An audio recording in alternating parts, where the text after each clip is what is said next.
जय श्री कृष्ण। आप सभी का हमारे YouTube चैनल पर हार्दिक स्वागत है।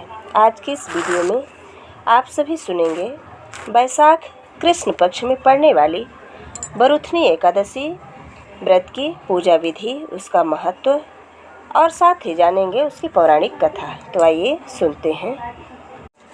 हिंदू धर्म ग्रंथों के अनुसार बरुथनी एकादशी के दिन श्रीहरि विष्णु की पूजा की जाती है। यह एकादशी लोक परलोक में सौभाग्य देने वाली मानी गई है। वैशाख मास के कृष्ण पक्ष की यह एकादशी सब पापों का नाश करने वाली, सौभाग्य तथा अंत में मोक्ष को देने वाली मानी जाती है। कहा जाता है कि कुरुक्षेत्र में सूर्य ग्रहण के समय एक मन स्वर्ण दान करने से जो फल प्राप्त होता है, वही फल बरुथनी एकादशी का व्रत करने मात्र से प्राप्त होता है। यदि कोई अभागिन स्त्री इस व्रत को करे तो उसको सौभाग्य मिलता है और एकादशी 10,000 वर्ष तक तप करने के बराबर फल देने वाली मानी गई है। इस व्रत का फल अन्नदान तथा कन्यादान करने के बराबर प्राप्त होता है। इस दिन खरबूजा का दान करना सबसे अधिक फलदायी माना गया है। जो मनुष्य लोभ के वश होकर कन्या का धन लेते हैं, वे प्रलय काल तक नरक में वास करते हैं या उनको अगले जन्म में बिलाव का जन्म लेना पड़ता है। जो मनुष्य प्रेम एवं धन सहित कन्या का दान करते हैं, उनके पुण्य को चित्रगुप्त भी लिखने में असमर्थ हैं। उनको कन्यादान का फल प्राप्त होता है। अब आइए सुनते हैं बरुथनी एकादशी व्रत की पौराणिक कथा।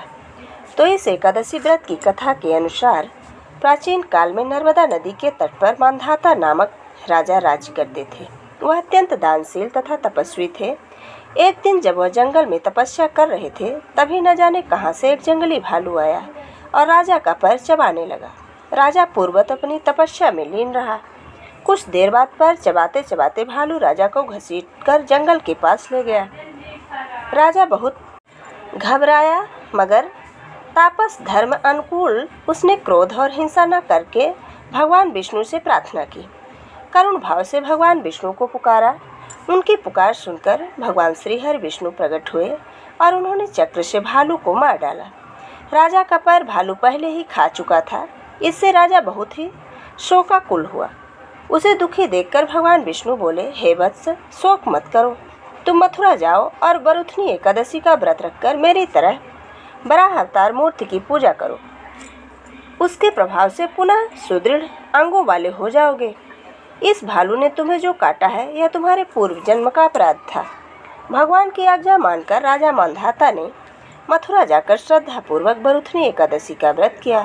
उसके प्रभाव से राजा शीघ्र ही पुनः सुंदर और संपूर्ण अंगों वाला हो गया। अतः जो भी व्यक्ति भय से पीड़ित है, उसे बरुथनी एकादशी का व्रत रखकर भगवान विष्णु का स्मरण करना चाहिए। इसी एकादशी के प्रभाव से राजा मांधाता स्वर्ग गए। इस व्रत को करने से समस्त पापों का नाश होकर मोक्ष मिलता है। इस एकादशी के प्रभाव से राजा मांधाता को स्वर्ग मिला। मान्यता है कि जो मनुष्य विधिवत इस एकादशी व्रत को करते हैं, उनको स्वर्ग लोक की प्राप्ति होती है। इसका फल गंगा स्नान के फल से भी अधिक प्राप्त होता है। इस व्रत के महात्म को पढ़ने से 1000 गोदान का फल प्राप्त होता है। अतः मनुष्यों को धर्म करते हुए जीवन व्यतीत करना चाहिए और पाप कर्मों से दूर रहना चाहिए तथा पापों को करने से डरना चाहिए।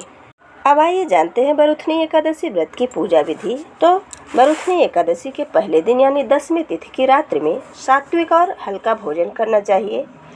एकादशी के दिन सुबह सूर्योदय से पहले उठकर स्नान आदि से निवृत्त होकर स्वच्छ वस्त्र धारण करके व्रत का संकल्प लेना चाहिए। तत्पश्चात श्री भगवान विष्णु को अक्षत, दीपक, नैवेद्य आदि सामग्री से विधि पूर्वक षोडशोपचार विधि से पूजन करना चाहिए। घर के आसपास पीपल का वृक्ष हो तो उसकी जड़ में कच्चा दूध चढ़ाकर पूजा करें और घी का दीपक जलाएं। साथ ही तुलसी का पूजन करें।